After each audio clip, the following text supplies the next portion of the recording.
እየጠማን ንጹህ ውሃ እያጣን ኢነርጂ በበቂ ደረጃ ሳይኖረን ውሃው መሬት ቆፍሮ ሸለቆ ፈጥሮ ንጹህ አፈር እያንከባለለ ስለሄደ የውሃ ማማ ልንባል አንችልም። ባለፉት 1000 ዓመታት የኢትዮጵያ ውሃ ማማነት ብዙ ሸለቆ ፈጠረ።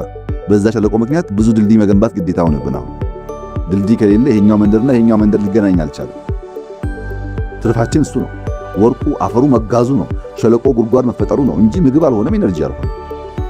ያ ሪሶርስ በበቂ ደረጃ ታዳሽ ኃይል ላይ ውሎ የኢነርጂ ማማ ከሆነ የምግብ ማማ ከሆነ ያኔ ይሄን አርሽ ብትቀጥሉ ችግር የለው። አሁን ግን ለሌሎች ኤክስኪውዝ ነው የሆነው።